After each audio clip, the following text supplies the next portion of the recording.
Olá, pessoal. Hoje vamos falar sobre o ciclo celular e nessa aula nós vamos ter uma breve introdução sobre o ciclo celular e as suas fases e vamos focar um pouquinho na fase de G0 e na senescência celular. O ciclo celular é a forma que a célula tem de se reproduzir ou proliferar. A única forma de gerar uma célula nova é duplicando uma célula que já existe. Então, a divisão celular é essencial para a formação de todas as células de todos os organismos. Como toda célula vai surgir de divisão de uma outra célula, o ciclo celular pode ser iniciado através de uma célula que, primeiro, duplica os seus cromossomos e depois os divide em duas células filhas.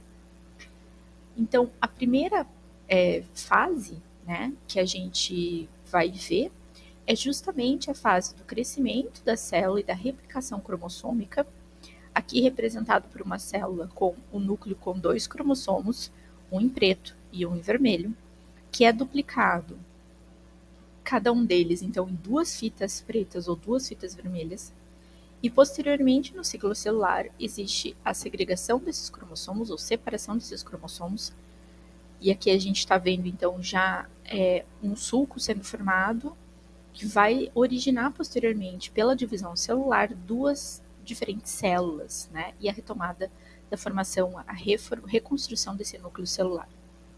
As células filhas são idênticas à célula que originou, ou seja, idêntica à célula que entrou nesse processo de divisão. O ciclo celular ele é dividido em duas fases principais, que são a fase S e a fase M. A função básica, então, desse ciclo é duplicar essa quantidade de DNA na fase S e, então, segregar essas cópias desses cromossomos em duas células filhas geneticamente idênticas na fase M. Na fase S, ela é chamada assim porque é de síntese de DNA. A gente tem o maior tempo do ciclo celular. Em uma célula comum de mamífero, a gente tem um ciclo de cerca de 24 horas. 10 a 12 horas, ou seja, quase metade desse tempo, é destinado para a fase S. Já a fase M, que é de mitose, é a fase onde ocorre a segregação dos cromossomos e a própria divisão da célula. Essa fase ela é muito mais curta, durando só cerca de 1 hora em uma célula típica de mamífero. A fase M é dividida em dois eventos principais, que são a própria divisão celular, ou mitose, onde os cromossomos eles vão ser distribuídos em duas células filhas, ou dois núcleos filhos, e em seguida a citocinese, ou divisão citoplasmática, que é onde o próprio citoplasma da célula também se divide em duas novas células, completando então a divisão celular. Durante a fase M, a gente pode dividir didaticamente os eventos em diferentes fases. A gente já viu então a divisão entre a mitose e a citocinese, mas mesmo dentro da mitose, então a gente tem uma série de etapas que vão desde a prófase até a telófase. Lembrando que entre uma fase M e outra, a gente não tem só a fase de replicação do DNA, a fase S de síntese, mas a gente tem outras fases também que juntas todas vão receber o nome de intérfase ou interfase. Uma célula aqui, então, entrando na intérfase, ela vai se dividir nessa fase M, e o único ponto de parada, na verdade, ou o ponto que é mais crítico dentro dessa fase, é a transição entre a metáfase e a anáfase. Nessa transição ocorre uma mudança muito brusca no estado bioquímico da célula. E nesse ponto, a célula pode fazer uma pausa. Ela pode ter um ponto de transição aqui, e só nesse ponto. Uma vez que ela passa desse ponto, ela vai terminar essa fase da mitose e vai chegar até a citocinese e vai entrar, então, na intérfase. A primeira fase é chamada de prófase, a primeira fase da metáfase. A primeira fase da mitose. As moléculas de DNA nesse ponto, elas ainda estão descondensadas, então a gente aqui não está vendo a formação dos cromossomos bem distinguíveis, na imagem. Mas é nessa fase que eles vão começar a ser condensados, eles vão ficar gradativamente mais e mais condensados, vão se compactando até que a gente comece a formar essa imagem, né, dos cromossomos compactados com duas cromátides irmãs. Lembrando que as cromátides irmãs, elas são geradas da duplicação desses cromossomos que acontece lá na fase S. Essas cromátides irmãs, elas permanecem ligadas, então a gente vê esse cromossomo, né, como duas barrinhas unidas. Já na fase seguinte, que é a prometáfase, né, o envelope nuclear, né, então o núcleo aqui se desfaz. Né, a gente não está vendo mais esses círculos marrons, né, a gente já está vendo os cromossomos soltos. E então, esses cromossomos agora, eles já vão ficar disponíveis para se ligar ao fuso mitótico, que é um arranjo de microtúbulos que está sendo mostrado aqui em verde. Na fase seguinte, que a gente chama de metáfase, esses cromossomos, agora já ligados ao fuso mitótico, eles são posicionados bem alinhados na parte central da célula, que é chamada de placa equatorial ou placa metafásica, por causa da etapa que ela ocorre, que é a metáfase. E na fase seguinte, a anáfase, a gente tem de fato a segregação ou a separação das cromátides irmãs, puxadas para os lados opostos da célula, pelos próprios microtúbulos, né? Pelo próprio fuso mitótico que a gente está representando aqui em verde, né? Então agora a gente já vai quebrar essa ligação entre um cromossomo e outro. E por fim a gente tem a fase da telófase, que é quando todo esse fuso mitótico ele se desfaz, os cromossomos então eles já vão estar se empacotados, né? Tá empacotados dentro de cada núcleo, né? Porque as cromátides já foram separadas, então agora a gente já tem 2 núcleos celulares e eles já vão se descondensando novamente. E a citocinese completa essa divisão clivando a célula em 2 células filhas, né, onde cada uma fica com um núcleo e realmente o citoplasma termina de se dividir nesse momento.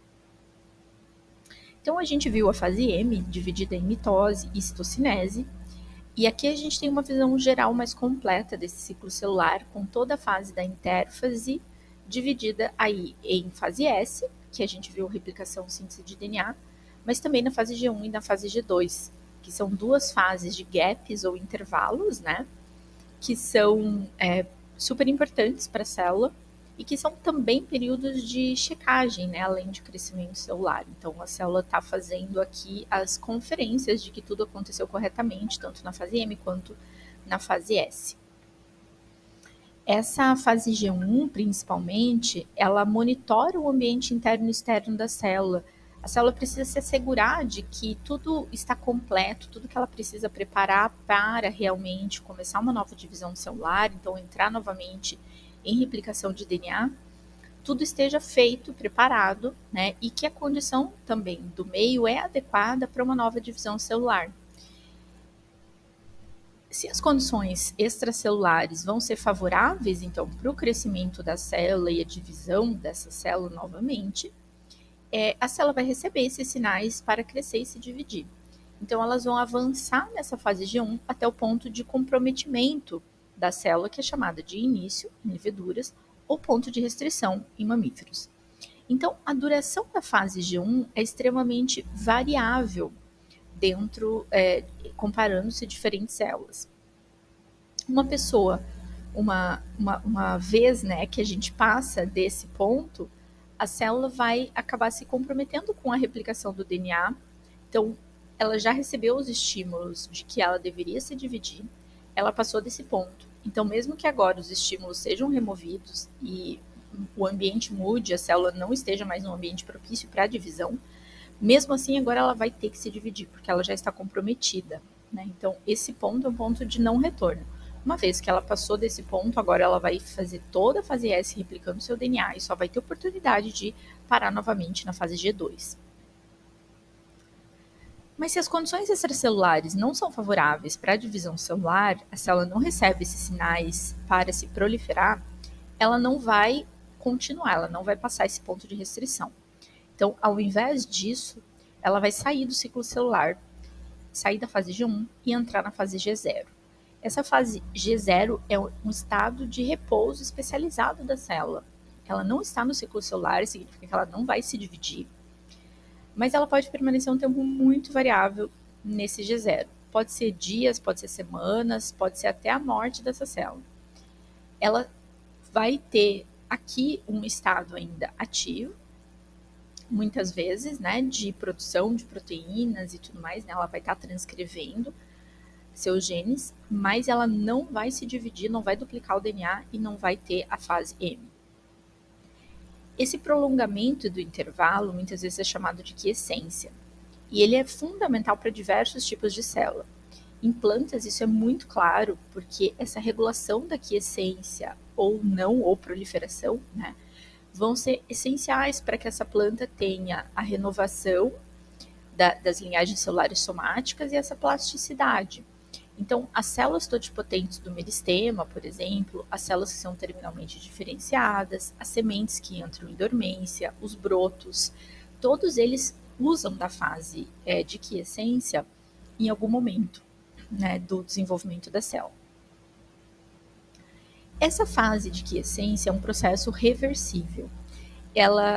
A fase é fora do ciclo celular, não é uma fase de proliferação, a célula não está se dividindo, porém ela continua metabolicamente ativa. Ela precisa manter a capacidade de transcrever, de produzir proteínas, ela está como se ela fosse adormecida. Esse pesquisador, o Bruni Cardoso, inclusive publicou um artigo onde ele chamou esse estágio de Sleeping Beauty, né, que é da bela adormecida, porque realmente a célula está adormecida para sua divisão celular, apesar dela não estar adormecida metabolicamente, mas ela pode ser acordada, sendo que ela receba um estímulo adequado.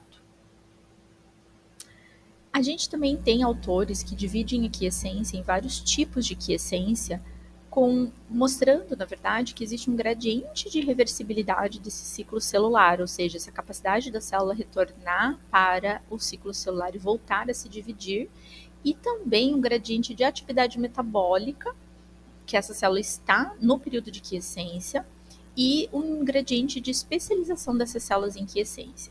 Então, eles classificam desde esporos que são dormentes, metabolicamente inativos, né? Então, a dormência aqui realmente significa a inatividade metabólica.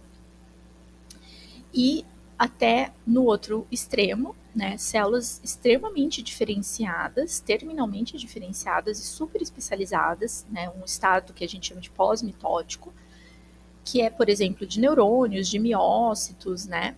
Que essas células vão estar, né, em quiescência, mas extremamente ativas metabolicamente, realizando suas funções, né, muito diferente da dormência dos esporos. No meio termo disso, tem o que é a própria quiescência em si, característica de um estado que é absolutamente reversível para as células, mas que não é dormente e que não é o mais ativo metabolicamente, né? Então, por exemplo, células linfócitos, né, células do sistema imunológico, eles são células que estão ativas metabolicamente, mas quando elas recebem um estímulo de um antígeno, né, elas montam uma resposta imunológica, elas se tornam muito mais ativadas e elas voltam a se reproduzir, né? Então, elas saem desse estado de quiescência. Então, na verdade, são muitos tipos, né? Um gradiente de quiescência em diferentes tipos celulares. Os estímulos para a célula entrar ou sair desse estado de quiescência, eles vão ser principalmente estímulos de nutrientes que estão disponíveis no meio, né? Que vão permitir, então, que a célula possa crescer e se proliferar. A falta desses nutrientes vai induzir, então, a quiescência, né? E os próprios sinais de ativação, que são fatores de crescimento para a célula, né? Então, sinais que podem ser extracelulares, né? Que vão resultar na célula voltar ao ciclo celular ou sair do estágio de quiescência. Muitas células quiescentes são essenciais para vários organismos. Elas participam, por exemplo, na manutenção da capacidade reprodutiva. Então, os ovócitos, né, em fêmeas de mamíferos, eles entram em quiescência na prófase 1 da meiose, que ocorre ainda na fase embrionária da mulher, né, ou dessa fêmea, E esses ovócitos, eles vão permanecer nesse estágio de quiescência até que essa mulher, né, nasça e cresça e entre, então, na puberdade e inicie ciclos reprodutivos, né, comece a ovular, né, que a gente chama. Esses ovócitos, então, vão ser estimulados, um por ciclo, a terminarem a divisão celular de meiose, né, então estarem prontos, né, como gametas. Então, eles permanecem quiescentes aí por décadas. Já os linfócitos, né, como a gente mencionou rapidamente, eles também são células que vão permanecer em quiescência, só que dentro do organismo, até a gente ter uma ligação dessas células com o antígeno, né? Então, especificamente os linfócitos T são células especializadas, né, linfócitos específicos, que vão se ligar com antígenos e vão então montar toda uma resposta imunológica a partir desse momento, dessa ligação, que é o estímulo deles para sair da quiescência. E tem uma diversidade de outras células que elas podem estar em quiescência, né, não se dividindo, porém executando seus papéis, né, mas que, por exemplo, na necessidade de reparar um tecido perdido ou danificado, elas podem ser ativadas. Então, isso inclui células tronco musculares, fibroblastos, né, na pele, hepatócitos, né, o fígado, inclusive, é o único órgão que consegue se regenerar completamente, 100%. E eles, né, o órgão sólido, né, excetuando seu sangue, e eles vão proliferar, por exemplo, né, depois de uma injúria, um dano nesse tecido. A quiescência, então, ela é um processo reversível e é ativamente regulado e mantido, né? Então, o sinal de quiescência, ele não é só dado o sinal de quiescência uma vez, ele é mantido em sinal, né? Continue quiescente, todo o período que essa célula vai se manter em quiescência. Então, aqui no centro da figura, a gente está vendo, né, o ciclo celular. Aqui a gente está representando o G1 como o ciclo mais longo, que realmente é a fase mais longa, né? É muito variável, né, mas ela pode ser bastante longa. E a saída do ciclo celular para o G0 e o retorno para G1. Né? Então, para a célula poder ter esse estado reversível, ela precisa controlar muito a entrada em G0, a manutenção em G0 e quando ela deve sair desse G0.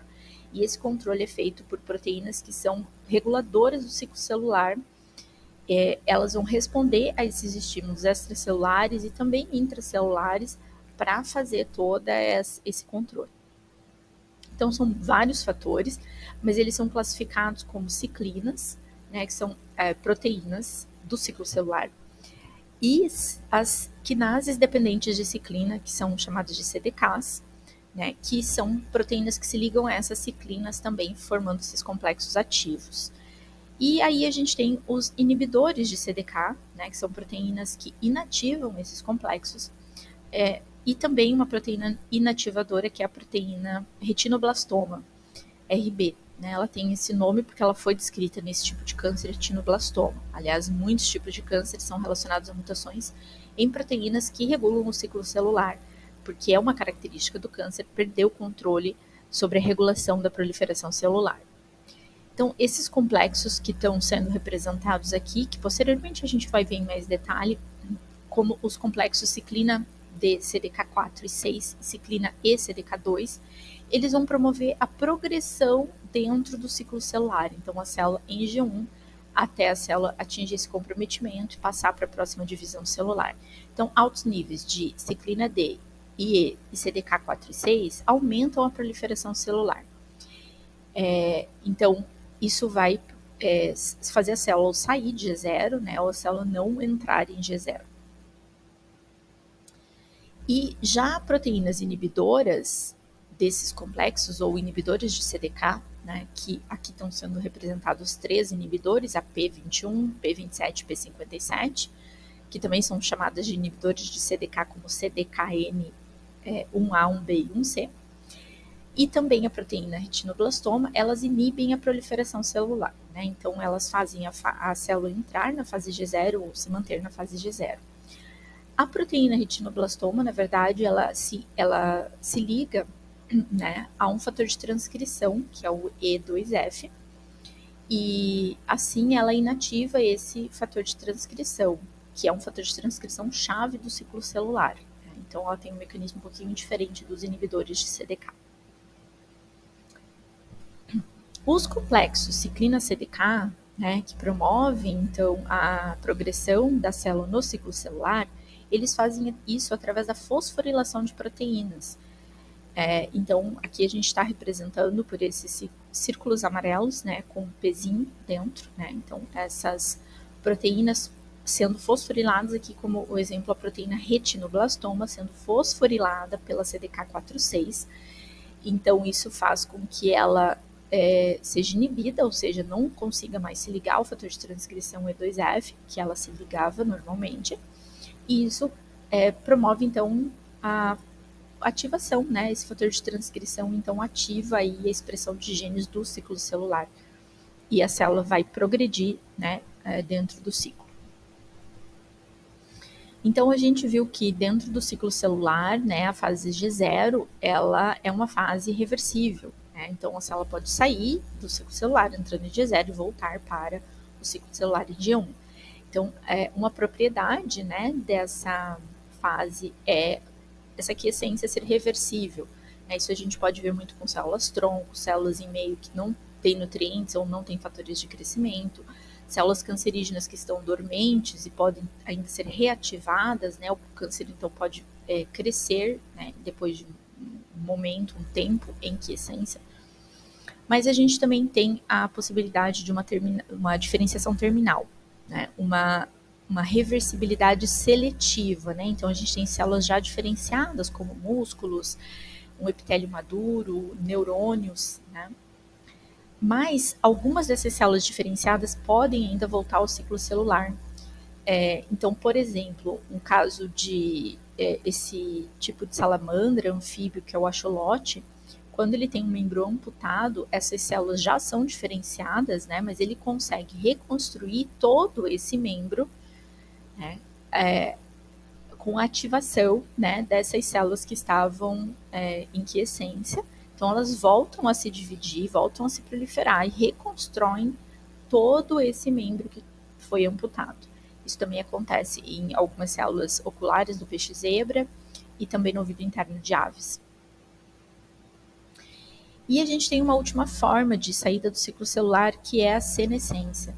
A senescência é um processo que já é irreversível e ele ocorre, né, a célula não vai nunca mais voltar para o ciclo celular, ela ocorre em resposta a danos celulares e estresse celular. Então, por exemplo, quando a célula perde telômeros, né, que ela já não vai mais poder se dividir, ou o acúmulo de danos ao DNA já é tão grande que impossibilita a divisão dessa célula, né, não tem como reparar esse dano, ou mesmo uma atividade oncogênica aberrante, onde está sendo iniciado um câncer, né? A senescência celular replicativa, ela é realmente o envelhecimento celular, é a saída permanente da célula do ciclo celular, onde ela nunca mais vai se dividir. E isso é uma etapa normal, né, da vida da célula, porque a célula tem um limite intrínseco do número de vezes que ela consegue se dividir. Por exemplo, fibroblastos humanos, em cultura celular, eles têm cerca de 60 divisões celulares, depois eles entram em senescência, justamente porque os telômeros vão sendo gradativamente encurtados a cada divisão celular e a maioria das células somáticas, assim como os fibroblastos, não produzem muita telomerase. Então, é o próprio tamanho do telômero que limita essa vida da célula, né? A quantidade de vezes que ela consegue se dividir. Sobre os telômeros, eles são estruturas muito especializadas, né? Que são as extremidades de todos os cromossomos lineares. Essa sequência de DNA, na verdade, ela é uma repetição, que ela varia de espécie para espécie. Em humanos é TTAGGG, só que repetida em tandem ou em sequência, muitas vezes, até atingir cerca de 10 a 15 mil bases. Então, essas sequências, elas são iguais, né, em todas as pontas dos cromossomos, e quase todos os eucariotos têm essas repetições, né, nas extremidades dos cromossomos. Só que é uma repetição de uma sequência um pouco diferente. O que acontece no término da replicação que esses telômeros acabam sendo encurtados? Então, a gente vai ver em mais detalhes a replicação do DNA, mas aqui a gente está vendo uma fita dupla de DNA com uma bolha no meio, que a gente chama de origem de replicação. E a gente está vendo em azul essas fitas de DNA que já existiam, e dentro, em amarelo, a produção de novas fitas de DNA, utilizando as fitas azuis como molde. Então, a gente está vendo uma fita de síntese contínua, onde a gente está vendo esses pequenos pedacinhos em vermelho, que são os primers, que são adicionados, e em seguida o DNA é sintetizado. E na outra fita a gente está vendo uma fita de síntese descontínua, já que as duas fitas do DNA são antiparalelas, uma tem sentido 3' 5', a outra 5' 3'. Então, uma das fitas vai ser polimerizada no sentido que a DNA polimerase não consegue polimerizar continuamente à medida que a fita dupla de DNA vai se abrindo. Então, na fita de síntese descontínua, a gente tem que ter continuamente, né, a adição desses primers, e então a DNA polimerase sintetiza mais um pequeno fragmento, e depois esses primers são removidos, degradados, ficam essas lacunas que então são preenchidas pela DNA polimerase, e a lacuna terminal, né, a ponta final desse cromossomo, então não pode ser produzida, já que ali precisaria de mais um pedaço de DNA para colocar um primer, para daí sim a DNA polimerase terminar de polimerizar esse pedacinho. Então, o telômero, na verdade, vai sendo encurtado, porque sempre tem um pedacinho ao final desse cromossomo que não consegue ser duplicado.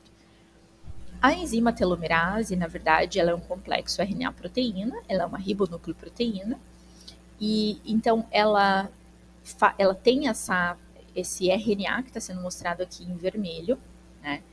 E esse RNA é utilizado como molde para a síntese dessa sequência, desse pedaço a mais que o cromossomo precisa para então ter esse primerzinho aí para a DNA polimerase poder sintetizar a ponta que falta desse cromossomo.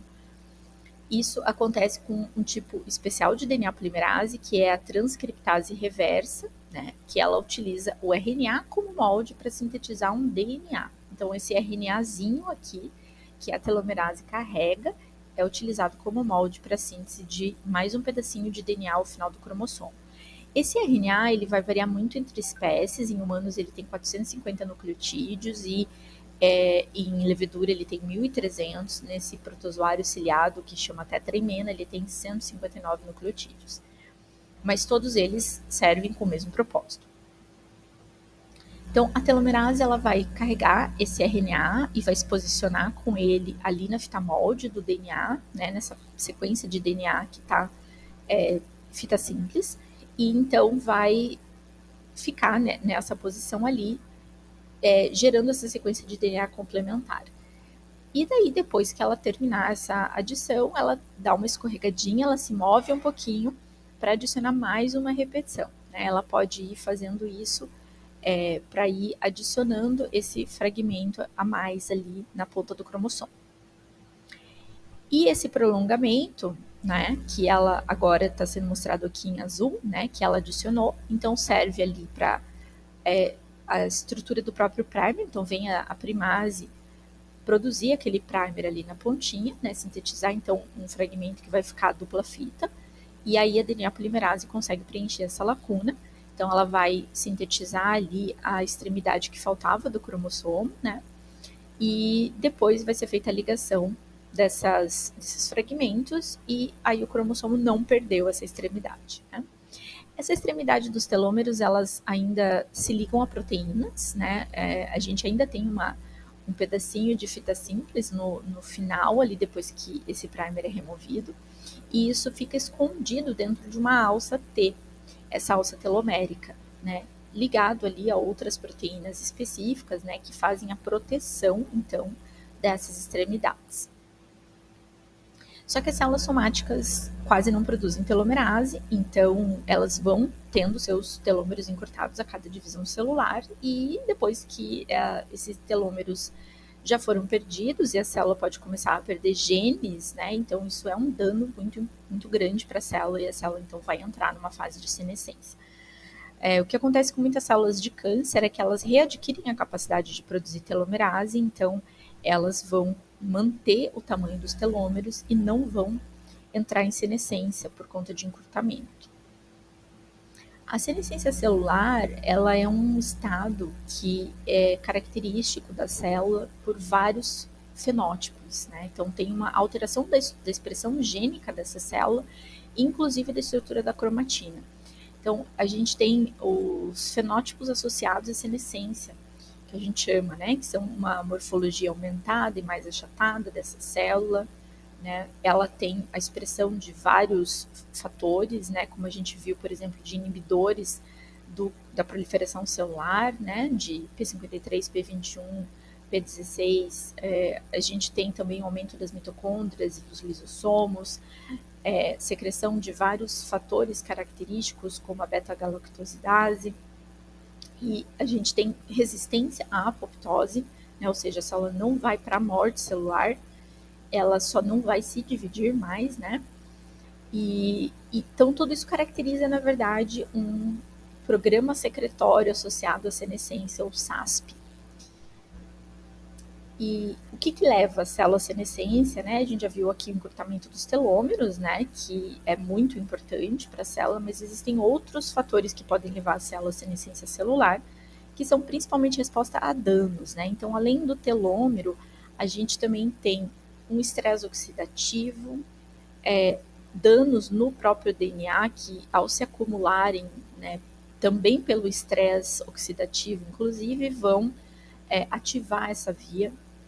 E o próprio estresse oncogênico com ativação de proto-oncogênese, então se tornando oncogênese, né, quando a gente tem a perda do próprio controle da regulação do ciclo celular.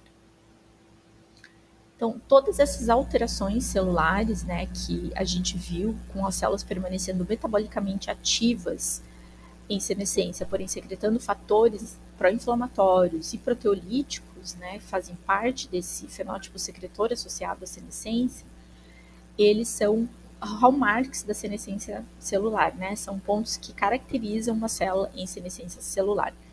Então, coisas que a gente já viu, também aqui está sendo mostrado o remodelamento da cromatina, né, que é bastante importante, e essa célula com muitos danos, na verdade, que vão sendo acumulados, né, e sem reparo mais, né.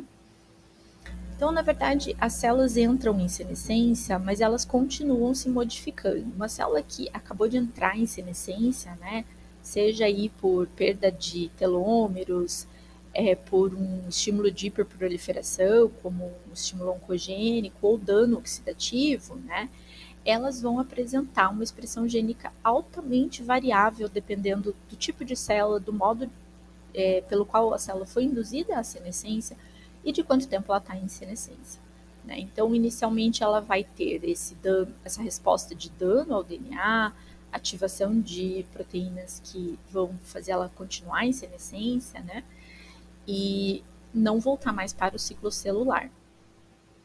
Só que à medida que ela vai desenvolvendo, né, permanecendo nesse estágio, ela vai ter uma persistência dessa sinalização de dano, de resposta a dano, e ela vai começar a acumular danos, inclusive com micronúcleos, por exemplo, né, cromossomos, pedaços de cromossomos quebrados que já vão formando outros núcleos, e produção de muitas espécies reativas de oxigênio. A cromatina também vai sofrendo essa remodelação, né, e o metabolismo da célula vai sendo mais ativado, né, com transcrição de proteínas relacionadas ao estresse celular. E então isso tudo também reforça a célula permanecer fora do ciclo celular, né? Quanto mais dano, mais reforço isso tem. Porém, ela continua resistindo à apoptose. E quando ela já está no estágio mais final de senescência, né? Mais tardio de senescência, ela ainda persiste com esses danos, resposta a danos, né, na célula, mas ela também começa a degradar as histonas, que são as proteínas do empacotamento do DNA, e começa a ter fragmentos citoplasmáticos de cromossomos, né, se ela já está com um dano mais avançado. E ela vai ter ainda mais alterações transcricionais e aqui o metabolismo dela passa a cair, né? Então aqui ela já vai ter outras sinalizações, por exemplo, de inflamação crônica, né, e de resposta dependente de interferon também, né? Então tem esses estimuladores de genes interferon e essa cronicidade do estado inflamatório dessa célula. Então, na próxima aula, nós continuamos vendo a fase G1 e a própria fase da proliferação celular.